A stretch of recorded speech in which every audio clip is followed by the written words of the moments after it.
Selamat pagi anak-anak, apa kabar hari ini? Mudah-mudahan selalu dalam keadaan sehat dan selalu dalam lindungan Allah. Hari ini kita lanjutkan pembelajaran tematik tema 6 subtema 1 pembelajaran keempat. Nah, di sini ada sebuah gambar iklan layanan masyarakat.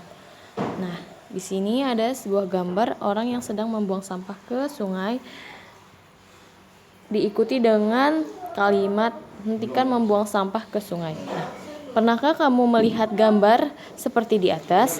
Gambar tersebut merupakan pesan kepada masyarakat dalam bentuk papan iklan layanan masyarakat. Papan iklan tersebut merupakan salah satu media yang digunakan untuk menyampaikan informasi kepada masyarakat melalui media cetak. Nah, kalian sering lihat di jalan-jalan ada papan reklame. Itu merupakan salah satu contoh papan iklan layanan masyarakat.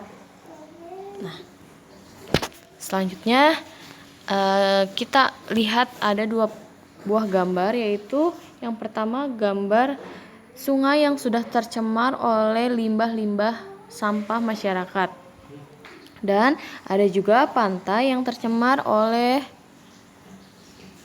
sampah-sampah.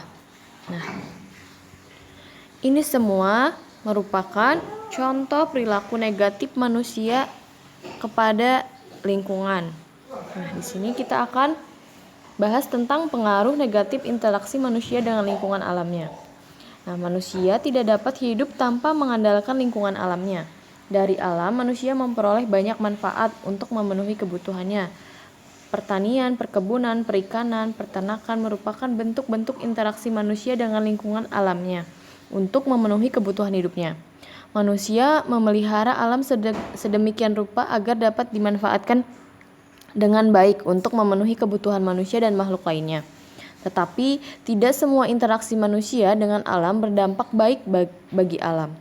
Perilaku masyarakat yang suka membuang sampah sembarangan misalnya dapat merusak lingkungan alam di sekitarnya. Membuang sampah di sungai dan di laut dapat merusak makhluk hidup yang ada di dalamnya. Tidak hanya itu, kerusakan lingkungan yang ditimbulkan dapat membahayakan manusia itu sendiri.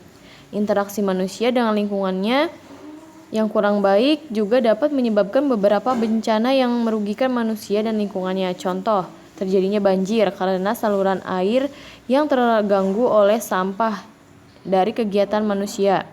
Nah, selanjutnya tanah longsor disebabkan karena manusia sering menebang pohon di tanah yang landai. Lalu ada kebakaran hutan karena kecerobohan manusia menyebabkan kerusakan dan kerugian yang sangat besar. Nah, kalian kerjakan halaman 40 dan halaman 42. Nah, selanjutnya kita ke kewajiban warga negara dan siswa. Apakah kamu rasakan jika sekolahmu dipenuhi dengan sarana belajar yang kotor, penuh coretan dan rusak? Demikian juga dengan dinding sekolah yang penuh coretan, buku siswa yang sobek-sobek, kamar mandi sekolah yang kotor, dan bangku-bangku kelas yang penuh dengan tulisan-tulisan. Kamu tentu sedih dan prihatin karena dengan demikian kamu tidak dapat belajar dengan baik. Nah, salah satu hak siswa adalah mendapatkan pendidikan yang layak, tetapi pada saat yang sama juga siswa mempunyai kewajiban untuk menjaga sarana pendidikan agar haknya terpenuhi. Jika siswa tidak melakukan kewajiban tersebut, maka sarana belajar akan rusak sehingga kegiatan belajar akan terganggu. Nah, apakah yang dimaksud dengan kewajiban? Menurut Kamus Besar Bahasa Indonesia, kewajiban berasal dari kata wajib, berarti harus dilakukan atau diamalkan. Sehingga kewajiban adalah sesuatu yang wajib dilaksanakan. Kewajiban merupakan sesuatu yang harus dilakukan untuk menjamin haknya terpenuhi. Nah, semua siswa yang sedang belajar di Indonesia wajib mengikuti peraturan yang ditetapkan negara melalui undang-undang. Semua kewajiban ini harus dilakukan untuk menjamin seorang mendapatkan haknya.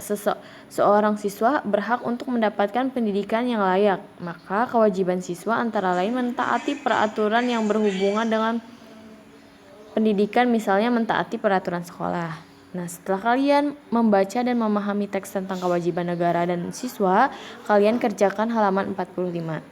Nah, sekian pembelajaran untuk hari ini. Kurang lebihnya Ibu mohon maaf. Apabila ada yang tidak dipahami tugas ataupun materinya, boleh tanyakan langsung pada Ibu. Ditutup. Wabillahi taufiq wal hidayah. Wassalamualaikum warahmatullahi wabarakatuh.